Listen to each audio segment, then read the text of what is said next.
Welcome back, Guardians, to the Idaho Vanguard podcast with Idaho 5051. We're talking politics and the news because no one has stopped us yet.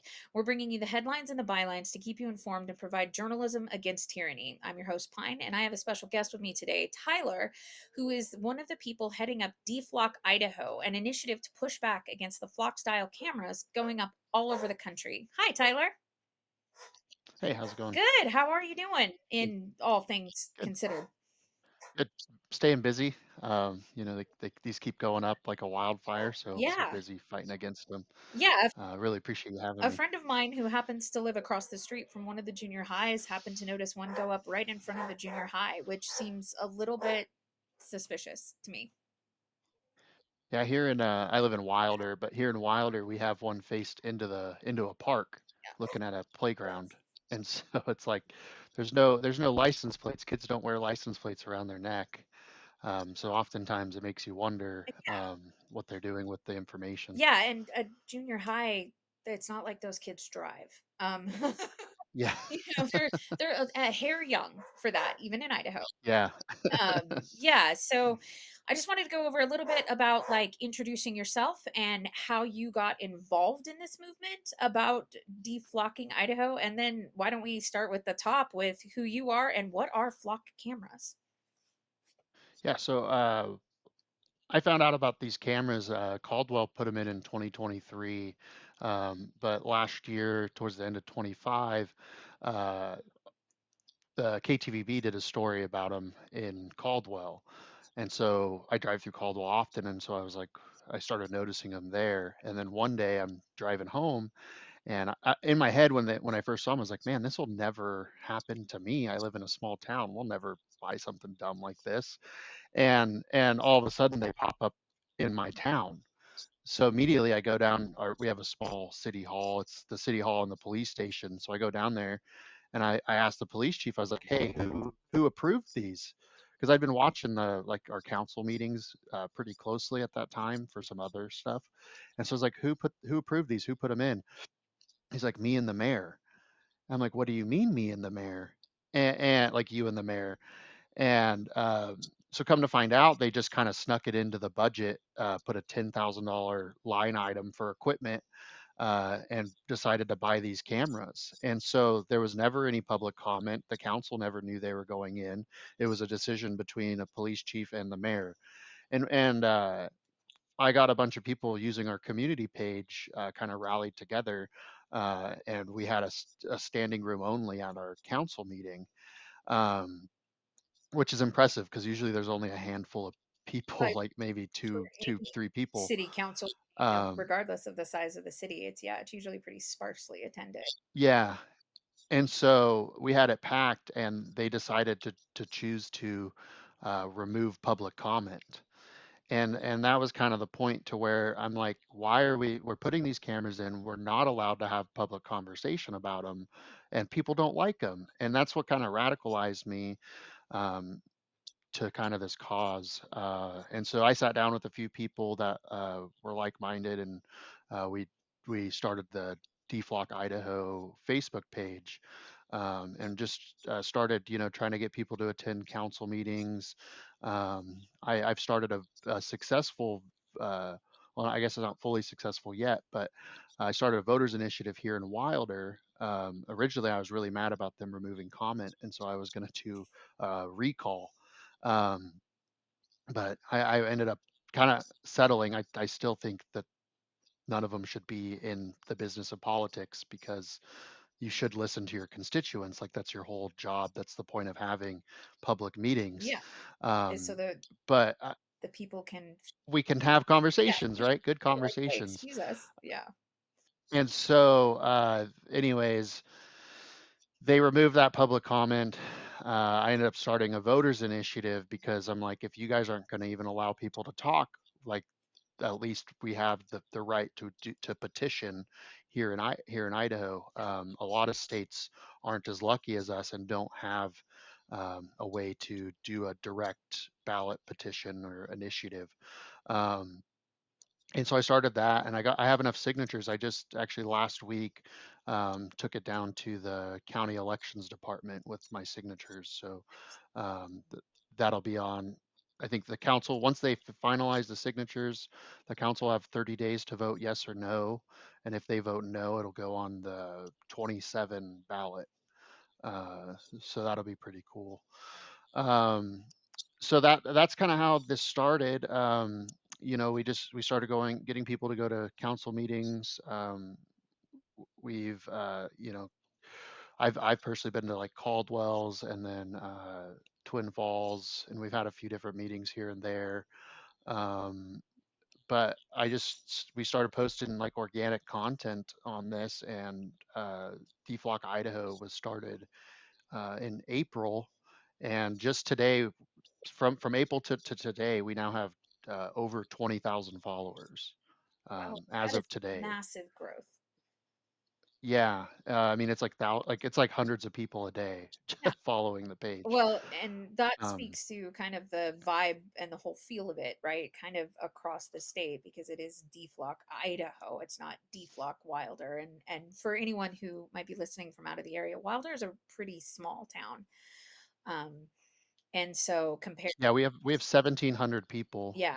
Yeah, Yeah, it's really small. it's a pretty small town. So to get that much active engagement is a pretty significant response to something that is happening, and it's happening across the state.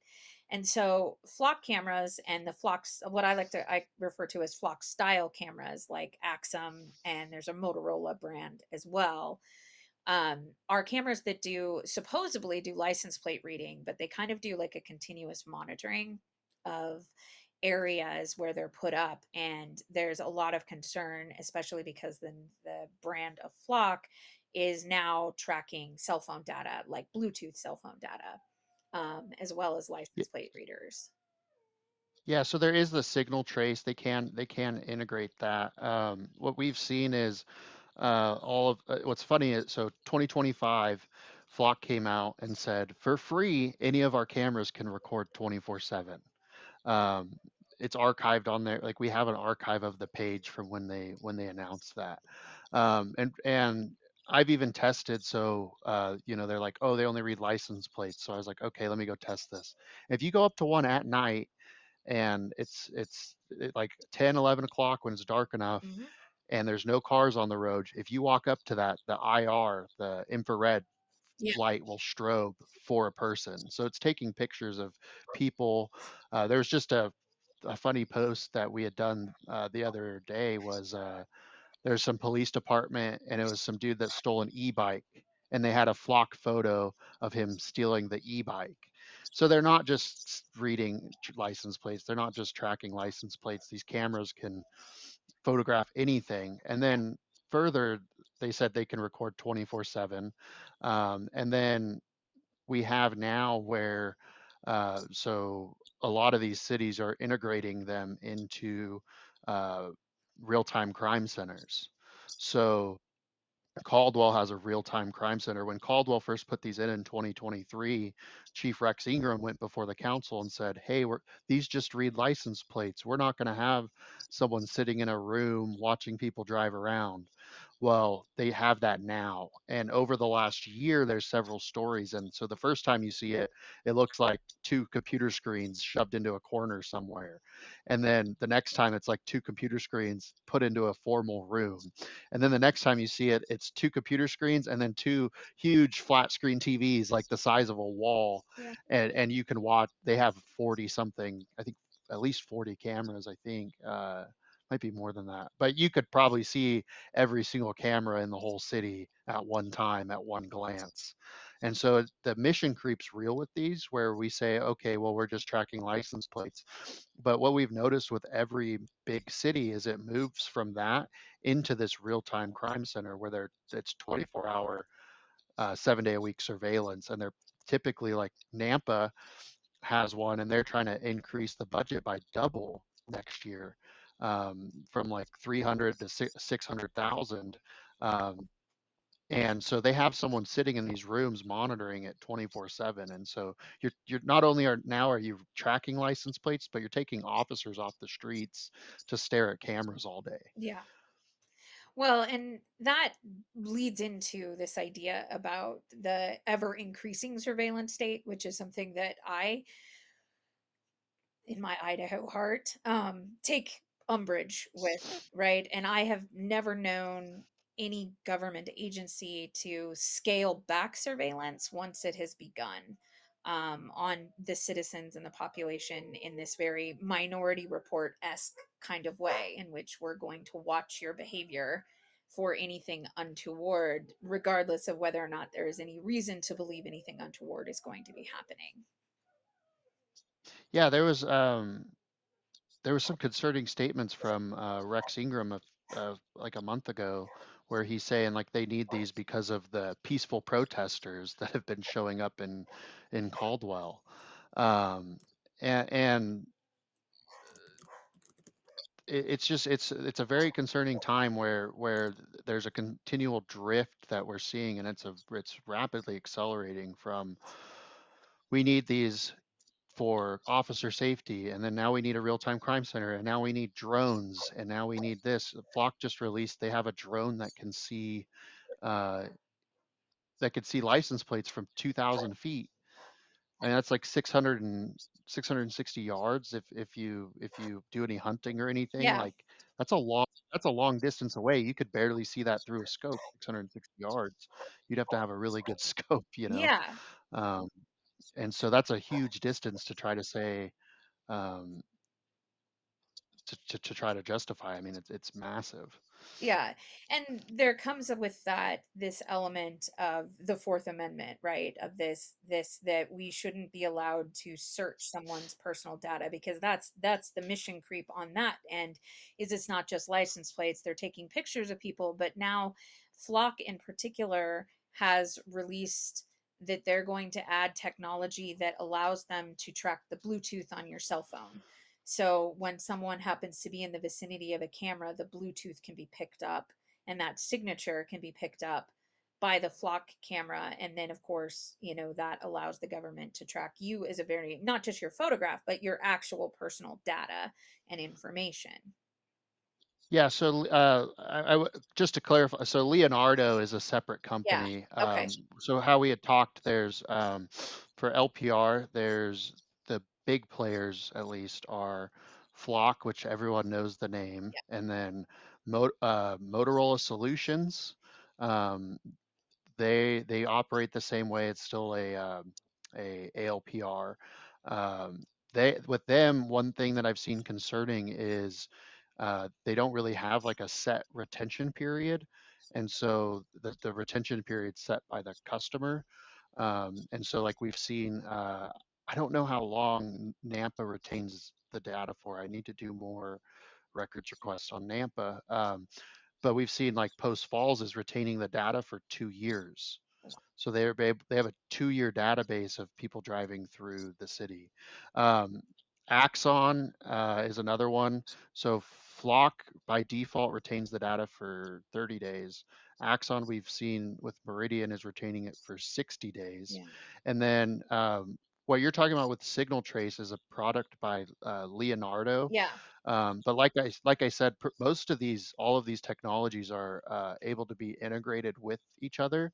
So Leonardo makes ALPRs, but typically they'll hide them because like the first rule of surveillance is not to be seen. But what we've done with Flock is they've put it in the public's eye, which is probably the worst decision they could have made. And so with Leonardo, they'll try to hide them in boxes, or they have I think it's rather dangerous. They sell a traffic cone that has a bunch of batteries in it and a camera. And so imagine you hit that on accident, Yeah. it might total your car rather than just a normal traffic cone. Yeah. Um, and so Leonardo's who makes Signal Trace, which is the one that's capable of picking up all of the data. But Motorola explicitly has came out and said they can integrate it in, and I believe all of the other major players they're pretty integratable. Where like we've seen with Flock, um, Flock sells their cameras. They also sell a real-time crime center. Um, but Axon sells a real-time crime center as well. And so sorry, in Caldwell, Caldwell uses flock cameras, but they use an Axon Fusus real-time crime center. And so those cameras, even though they're flock brand, are able to be integrated into the Axon network essentially. Um, and so most of these players are all building stuff that's compatible with each other. Yeah, because I've attended a couple of I'm based in Meridian, and I've attended a couple of city council meetings, and they have attempted that. um oh well, it's not a flock camera, it's an Axon camera, and same. It's the same, yeah, it's the argument between Burger King and McDonald's, Yeah, right? but it's still the concept is still there, and the capacity to do more is still there. And I know in Meridian, just like in Wilder, it seems like they kind of just slid it in, and there wasn't a lot of opportunity or, advertisement to get the public's feedback on whether or not this was a thing that the public actually wanted in their city. Mhm. And so that creates a situation where, like you've experienced in Wilder, where the citizens become aware and they start pushing back. And then in Meridian, they've said, well, we've already got it, it's already here, so we might as well make the best of it while it's here. And I would just like to point out that actually we could take them down and just say, well, that was a mistake, oopsies. And it doesn't seem that a lot of the city governments are looking to do that or willing to do that or opening to do that. And my concern, of course, with like the First Amendment or the Fourth Amendment violations of tracking people's movements when there's no probable cause to be tracking those movements, sets up a really strong surveillance state, but it also opens the door for misuse. Yeah, so what's interesting with you bring up the Fourth Amendment is I think a lot of these cities are putting themselves in a ton of risk Yeah. of lawsuits because this has not played out in the courts Yeah. by any means. The funny thing is they like to sit there and repeat this idea that's it's completely false. It's never been said. They say the Supreme Court ruled there's no expectation of privacy in public.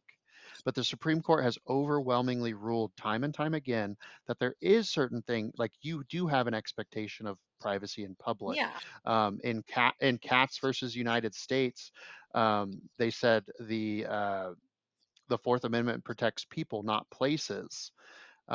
Even it even goes so what a person willingly knowingly exposes to the public, even in his own home or office, is not subject to Fourth Amendment protection. Typically, they stop the quote there, but after that it says, but what he seeks to preserve as private, even in an area accessible to the public, may be constitutionally protected. Yeah. So even when you're in public, you have expectations, and people do have expectations of privacy. You expect when you're in public that you're not going to be stalked, and it's actually codified into Idaho law that someone can't electronically stalk you. So if I as an individual put up 20 cameras to follow you on the way to work, that would be stalking Yeah. under Idaho law. And so the fact that there's this very limited um, foresight on this is the police departments come in, we need this for safety, we need this for officer safety. Not once has a flock camera stopped a crime. Not once has it done anything other than solve it. It doesn't even necessarily always solve crime. Like we were kind of briefly talking before the show started, is we have never seen this increased clearance rates. Yes. um, and so um, what it does do is it does give officers an investigative tool.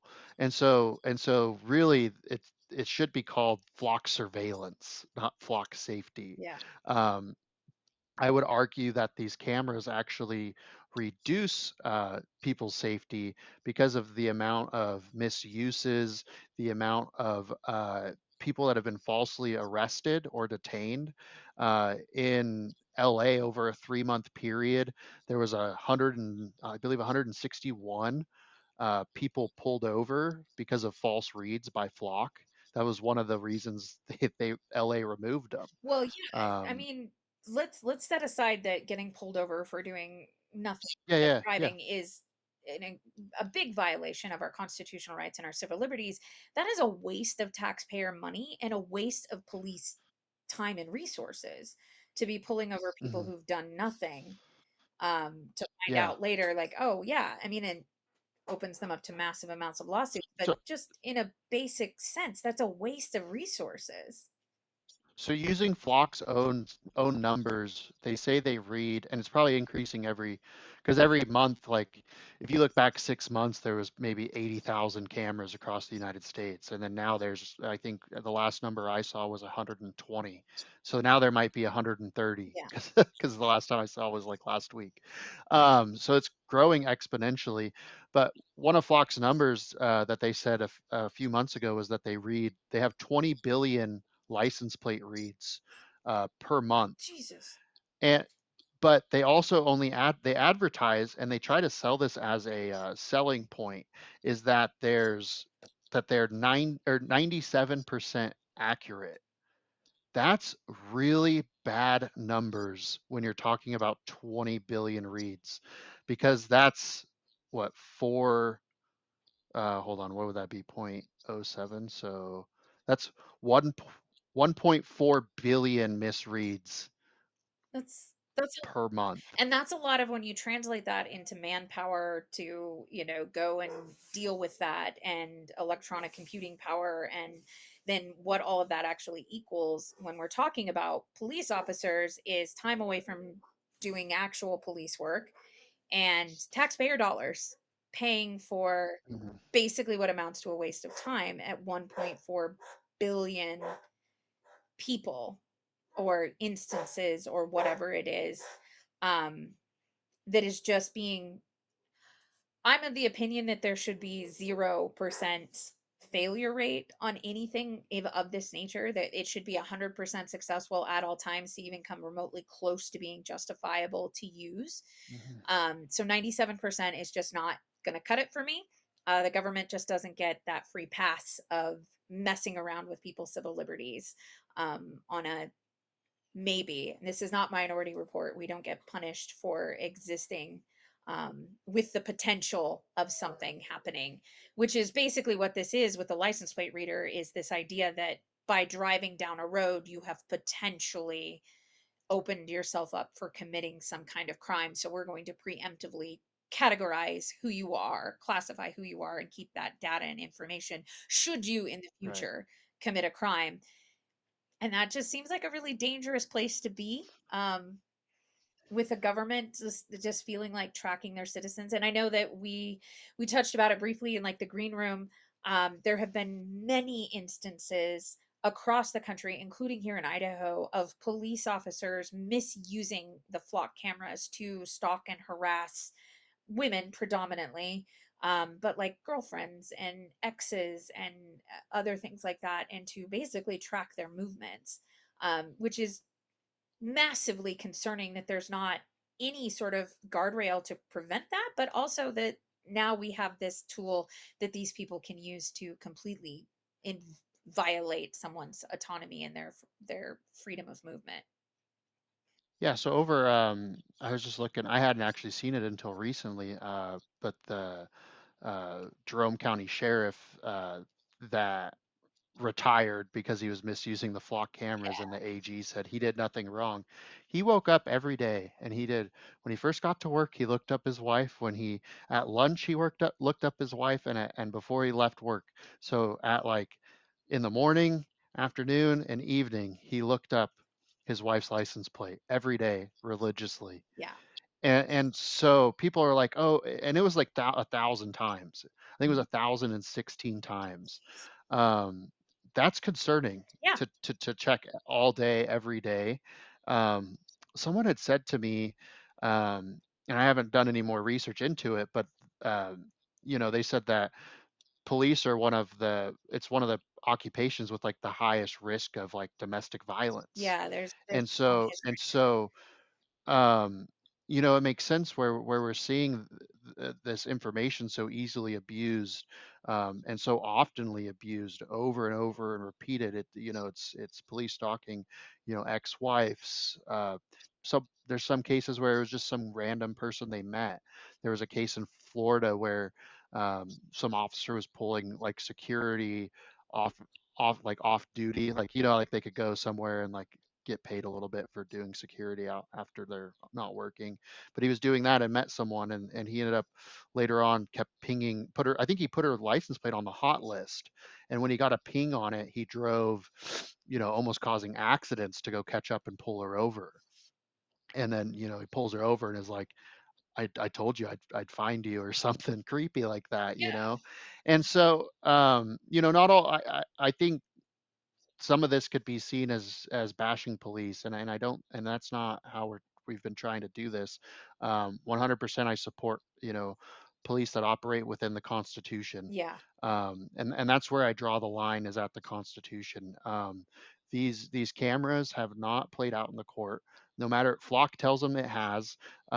Even in the one case that really has been ruled in district court, a pretty low district court, they ruled that it could be a Fourth Amendment violation based off of the amount of cameras, but the judge had ruled that he did not see it as one now. Yeah. And that was specific to that installation in Norfolk, Virginia. It doesn't have any bearing on anywhere else.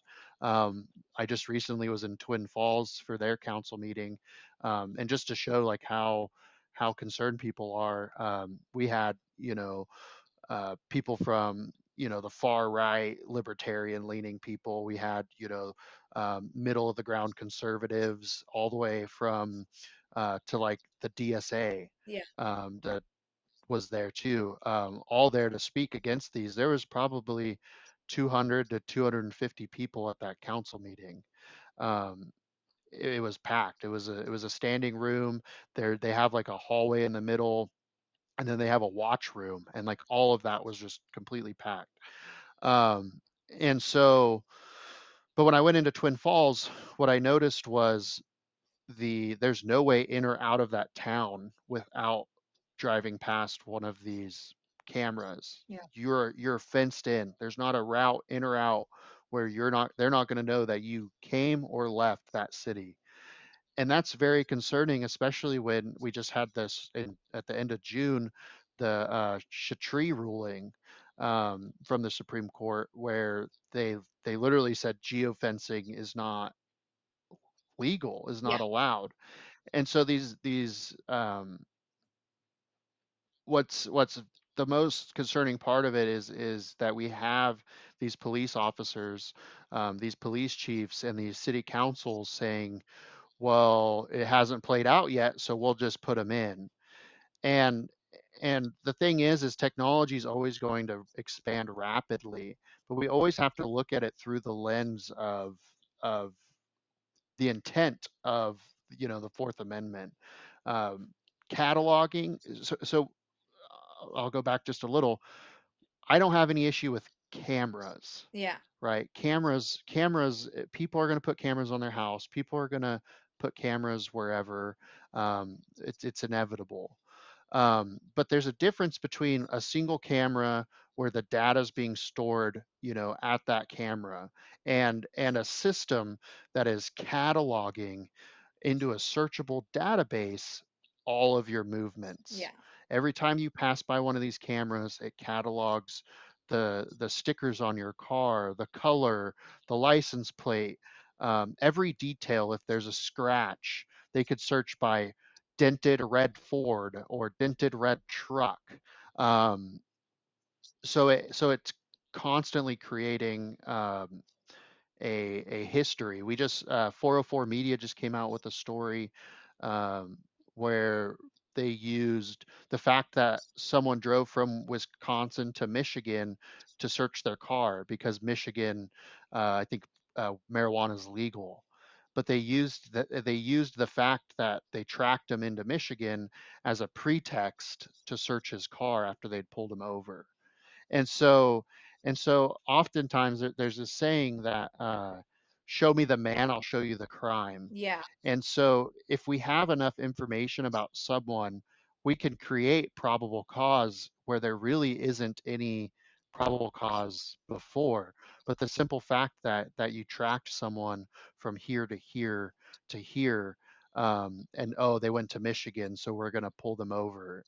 Yeah. is crazy. I mean, the same thing could happen here, right? You drove into Oregon, and so they're going to pull you over because you went into Oregon. Yeah. Yeah. And I Um, mean, yeah, and that's scary because again, we're in this idea that the way that you are moving about your life freely is now suddenly subject to criminal investigation by virtue of you just happened to do it in front of cameras that could follow you and could track those movements. And one of the, one of our constitutionally protected rights in this country is the freedom of movement, that we are allowed to just traverse about freely in this mhm. country without it being subject to someone else's, some government oversight, right? We get to, move from state to state or drive from state to state without it being cause of criminal behavior. It does not indicate in of itself any criminal behavior just because you happen to drive over the border and go to Oregon for the day and come back. Um, and so now we've got cameras that are being used to, yeah, generate criminal behavior or generate probable cause of criminal behavior, when really, I mean, driving from Wisconsin to Michigan, it's just over the border. He just went Right. over, somebody just, I was visiting family, or I was visiting, a yeah, friend, or I went who to a knows? specific whatever, but it's not Yeah, illegal to go get pot in Michigan. And so even if they did, even if, that's still not probable cause to search them because you have no proof that trans transgressed back across the border, right? Um, right. and so those kind of things. And so, of course, the claim from the flock cameras and all the flock style camera companies is that these prevent crime or that they'll solve crimes. They will solve crimes that have been committed and egregious things have happened. And now they're going to massively reduce or reduce the number of crimes, but also simultaneously increase our closure rate and our solve rate. And that doesn't seem to be bearing out in the data. No, so we just recently, someone that does put together a bunch of research in Atlanta. Um, that's where Flock is headquarters, and Atlanta has one of the highest amount of Flock cameras. They've been using them for a long time. But you look at it, so between 20 and 21, so clearance rates are um, the crime that's solved. So just saying, we solved a single crime using Flock, or we used Flock for every investigation doesn't necessarily mean that it led to more solved crime, or crime that was solved. Just because I used, like, that's like saying I used a blue pen instead of a red pen. Like, you used investigation tools before, but now you're just also have this other tool, right? A pen instead of a pencil. Um, and so, but between 21 and 25, um, they had their homicide clearance rate went down by 5.4%. So they had in 21 they had a 53.4, and now they have a 48% clearance rate in 25. Um, Rape stayed exactly the same. Robbery, their clearance rate decreased by 0.1%. Aggravated assault, 0.2% increase in clearance rate. Burglary, 0.9. And these are bad numbers. So their burglary clearance rate was 10.7%, and it increased to 11.6. So awful numbers, Yeah. larceny decreased by 2%. Motor vehicle theft, which you would think would be a huge increase, only increased by 0.3% clearance rate. So, Um, what essentially what I'm getting at is clearance rates are essentially unaffected yeah, by these. nominal. I mean, those are very small. I mean, and you could make the argument, of course, like, well, any increase in the solving of crimes, it's like, okay, but let's offset that with the amount of expense that has been invested in these cameras. And then, of course, the risk of the constitutional and the civil rights violations of people to achieve what amounts to being very little in terms of solving crime. So are we still, and once again, and I'm going to assume that most of these places haven't exactly advertised and said, "Hey, come to the city council meeting to talk about the fact we're going to put flock cameras everywhere." And they've done similar to what Wilder has done, what Meridian has done, and just done it, and then acted surprised when the people go, "Excuse me, actually, we're not into it." And we don't feel Yeah, comfortable with this technology surveilling us constantly. yeah. One silly response we've seen, especially so like Caldwell put them in 23, and so did Twin Falls. So they both put them in 23. So they were the two first cities to install Flock. There had been some kind of legacy ALPR stuff. Around, but not in a massive scale as this has been, Yeah. where it's literally everywhere. And so, but we've seen this weird argument where it's like, well, no one complained when we put them in, and it's like no one knew what they were, and you sat up there, like one thing, like Rex Ingram sat up there, oh, we're not going to be spying on everyone, we're not going to be doing this. Well, you tell me that, and I don't know what you're talking about. Okay, you control the narrative. No one knows what you're talking about.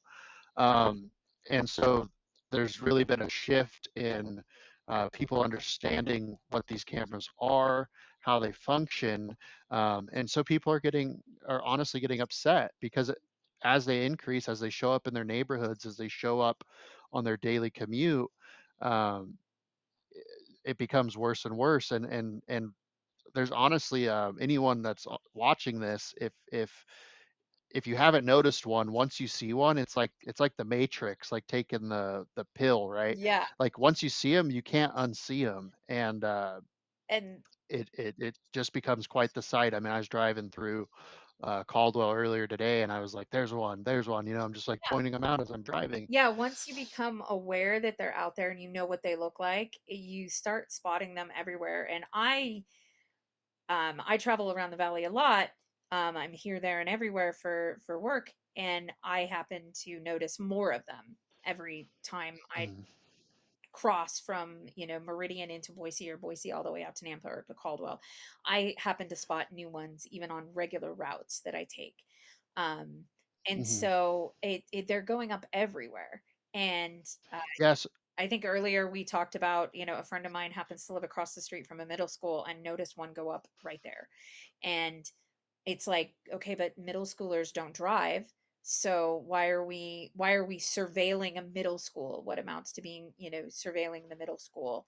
And it just raises a lot of questions about public consent to being surveilled and the ever increasing pressure of a surveillance state. And Mhm. in a place like Idaho, that's not going to go over super well.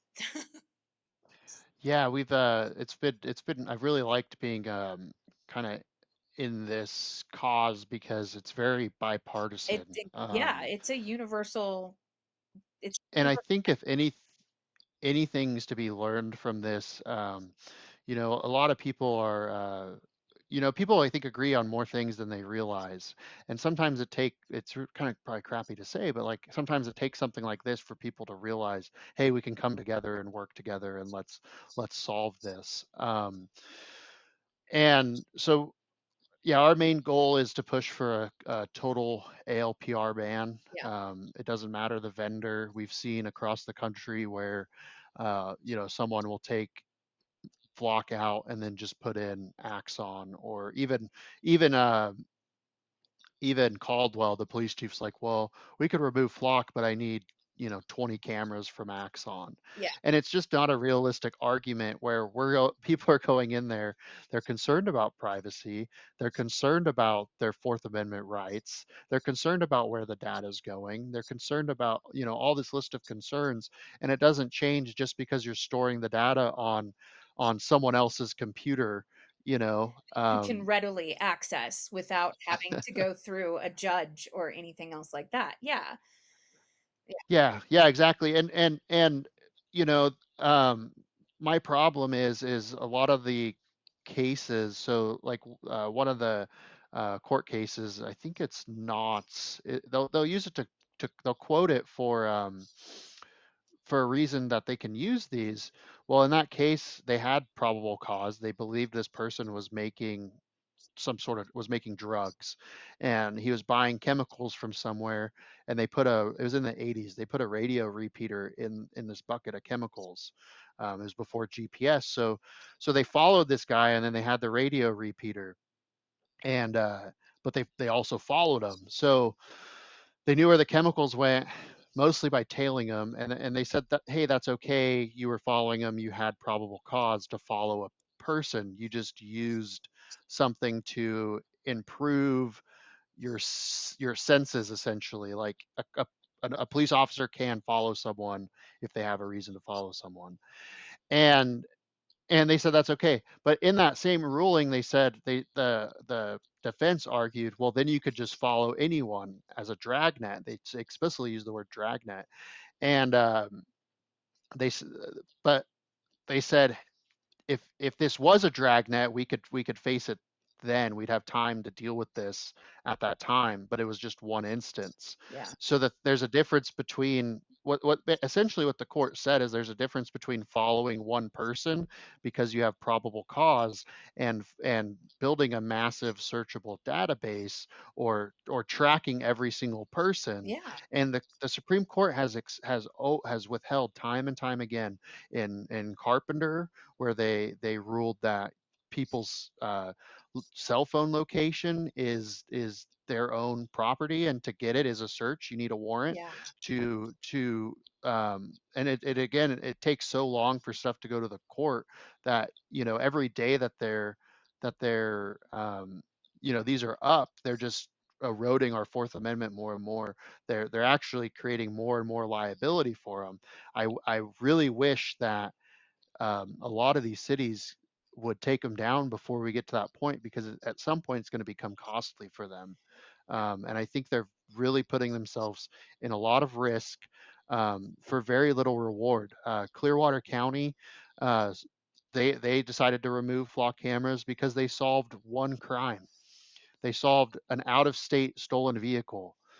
Here in Wilder, we've had them probably, I don't know, 9 months at least or so. They've solved two crimes. Someone backed, and they're petty crimes. Someone Yeah. stole from from the Dollar General. Stole. I like to think they just stole a lollipop. I have no clue what they stole. It's a Dollar Stole General. something from the It's dollar. gonna It's a Dollar General. It's not. It's something not a cheap. $12,000 Um, watch. So yeah. yeah, and then someone backed into a telephone pole and hit and ran a telephone pole, and the only thing they could charge him with was a misdemeanor leaving the scene of an accident. So again and again, we see these just solving petty crimes. One thing I like to bring up often was Brian Kohlberg was caught by using traditional investigative techniques Mhm.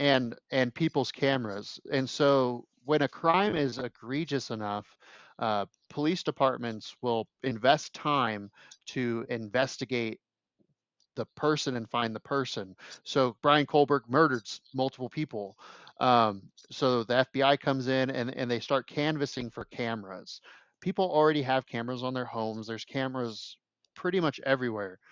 Um, Again, the difference is it doesn't create a massive searchable database. Well, Um, and it's private and so, property, you know, and so exactly. So private if a citizens, police you can put a officer, camera up. Yeah. yeah, so if a police officer came to me and said, came to me every week, someone ran a red light, give me your camera footage, I'd be like, kick rocks. Yeah. Like, I'm not gonna. That's not a big deal. It's And not you worth would my be within time. your constitutionally protected rights to do so. So that Yeah, is I the key difference. go get a warrant. Go get a. Exactly. There's no automatic grant of access to that information. The police officer has to come and ask the owner of that information to hand it over, Yeah, which is a or get a private warrant. citizen, or get a warrant to force them to Yep. hand it over. Um, And so if so what they'll do, right, is a crime happens. There's, say a crime happens at a gas station. There's cameras at a gas station. They can say, okay, did this person go left or right? And eventually they can, based off of following private cameras, they can rebuild and find these people. That's exactly how they caught Brian Kohlberg. But what we see with flock cameras is and really, like I say flock, but any ALPR technology, is it's too easy. The problem, so there's a case in Florida. Her name is Lindsay Isaacs. She was like 23 years old. She was arrested and spent 13 days in jail, charged with triple homicide. So some person driving a Dodge Durango veered off the road, um, and it was like yellow or champagne colored, but they veered off the road and they hit three people that were like fixing their car or something and killed them. Um, so she leaves the scene and they find Lindsay Isaac's vehicle, which is a Dodge Durango. It's black, so a different color. They had a partial license plate, but it didn't even match hers. But because they saw it on the flock camera, a few miles up the road, they said, "Oh, you're who did it." They go to arrest her, and there was no damage to her vehicle. It was like brand new, as if it came off the showroom floor. Um, and so, anyways, she spends 13 days in jail charged with triple homicide, like a super terrible event to happen. She had to prove her innocence over this. And then uh, they end up finding the person that did it because they took their car to an auto body shop. And so it's it's not only is it creating, Fourth Amendment concerns, but it almost makes it too easy to point fingers. It's that same saying that I said earlier: "Show me the man, I'll show you the crime." Exactly. Um, there's some other stuff where, like, there was some lady, and I think she was in Tennessee, and she was extradited to South Dakota for it was a biometric software that I misidentified her. And the marshals went and extradited her to South Dakota. She lost her home, her dog, her car, everything she owned, because she was falsely arrested because of a false, hit on a technology. And so, um, with a lot of these, there's that concern. There was a guy, Hugo Pera, in San Diego. He spent 30 days in jail because they claimed that he brandished a firearm just because he was in a car that was a similar make, model, and color, and he was a few miles, away.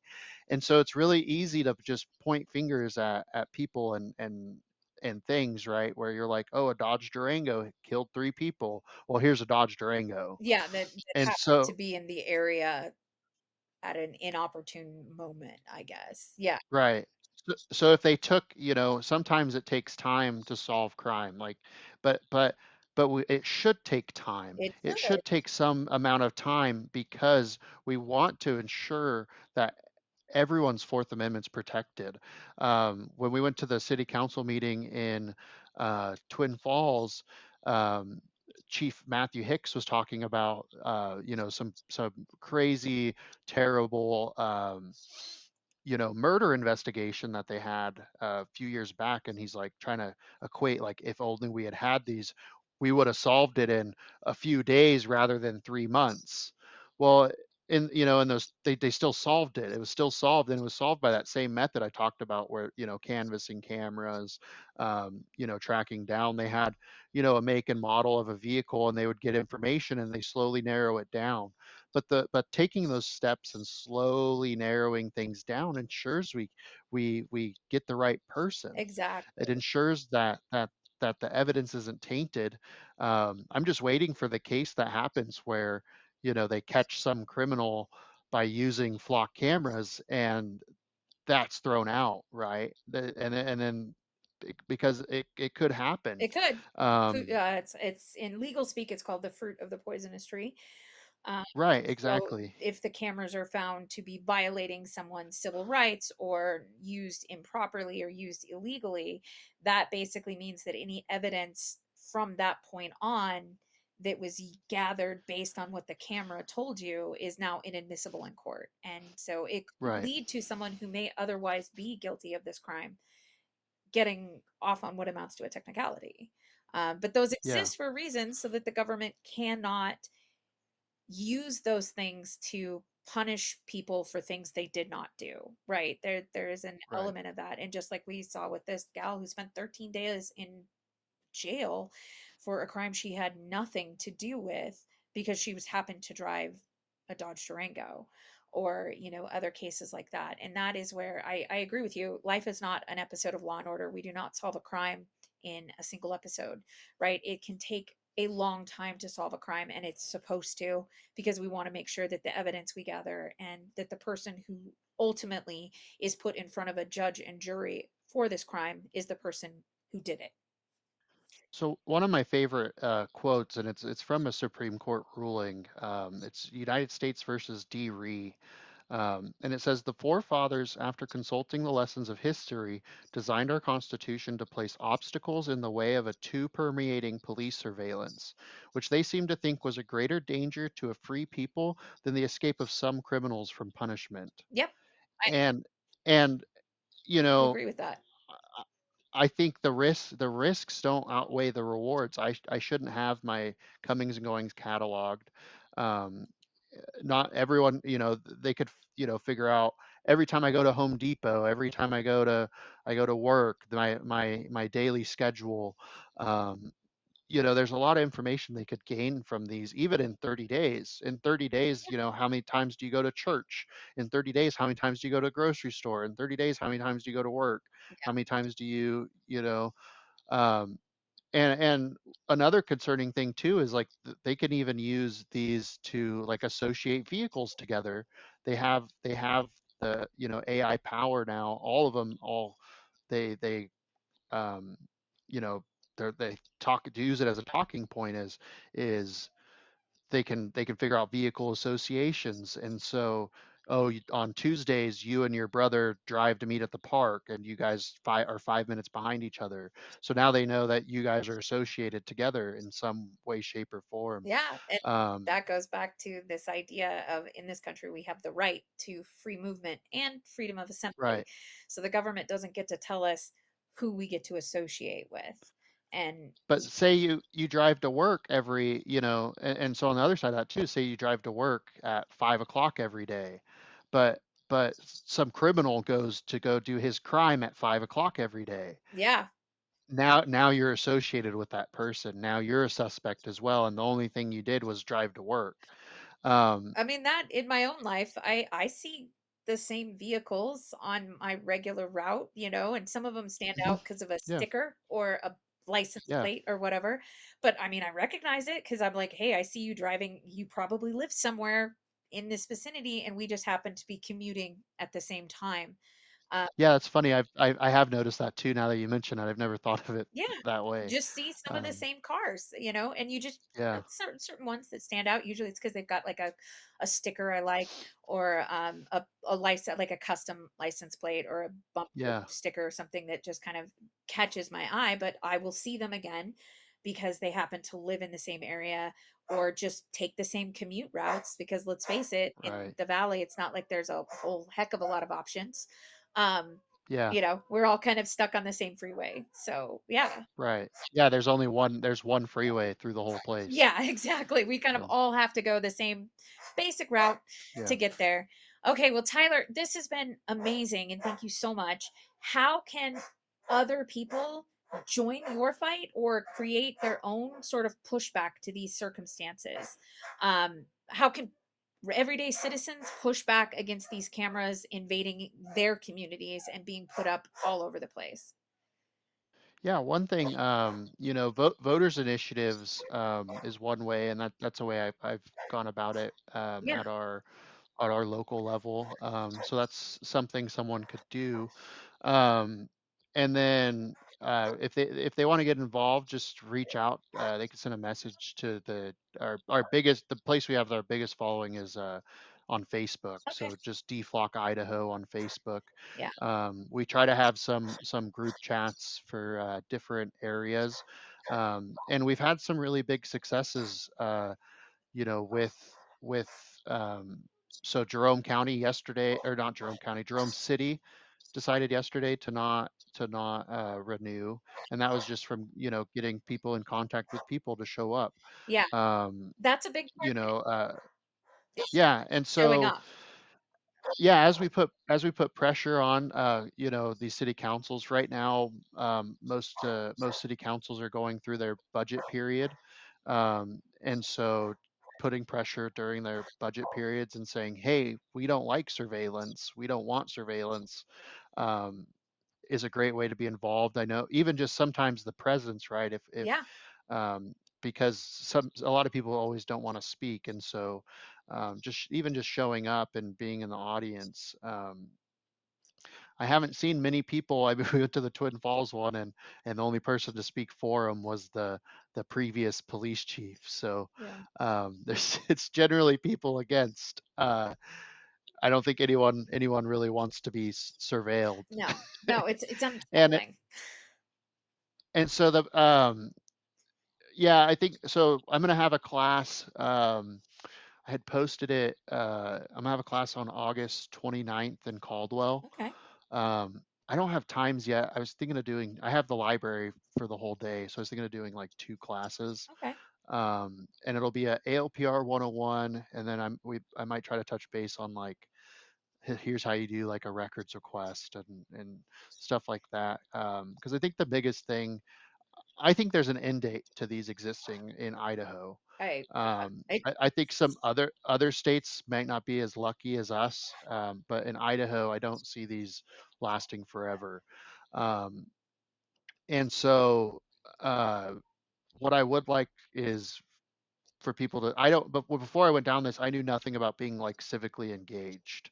Um, I Me knew absolutely nothing. I'd never, I'd never been to I'd been to a couple council meetings for a couple other topics. But what I'd like for people to take away from this is ways that they could be engaged. Yeah. And whether you're a Democrat, Republican, Independent, whatever you see yourself as, the more people we could have that are willing to go and ask hard questions and be involved, the better we are as a group. Absolutely. I don't think people need to attend every city council meeting, but I think you should at least, maybe try to know what's going on at the council meetings. And this lack of involvement is what's led us to the road of Ma- cities just putting these in with no public comment. Mass surveillance Um, and no public comment because they don't feel yeah, they have exactly. to get the public's input because the public hasn't been engaged. Right. Oh, I And agree. so the class is like, that's one of my next big. So yeah, August 29th. And the best way I for guess I need people to get to a little keep more track of serious. that stuff is going to be your Facebook group.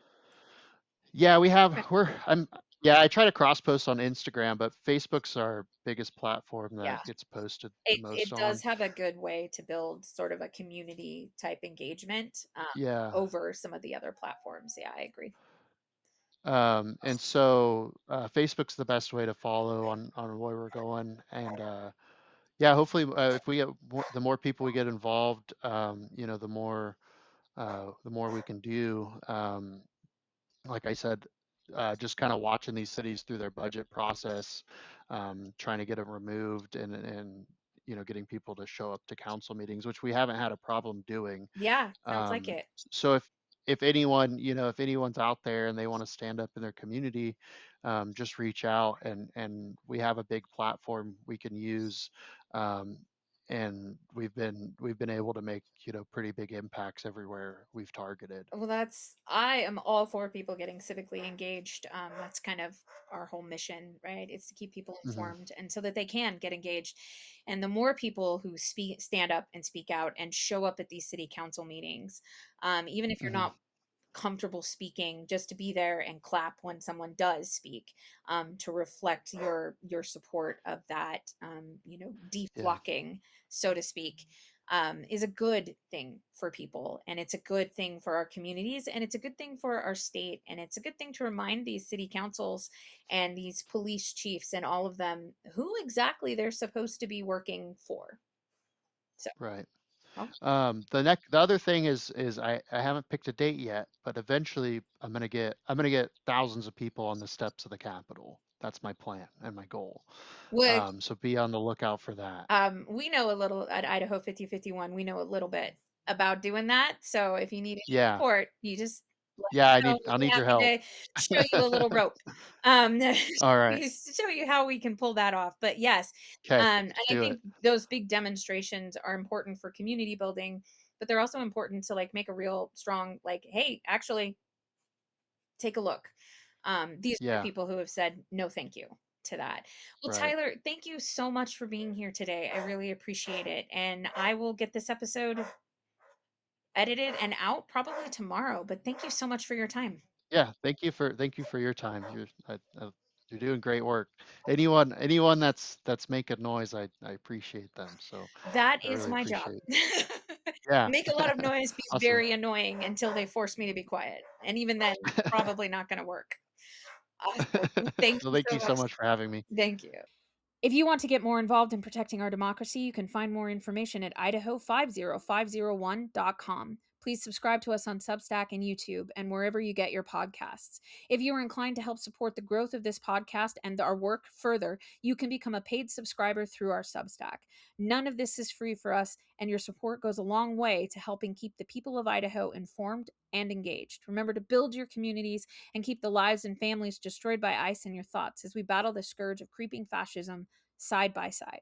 Stay informed, Guardians. We'll see you out there.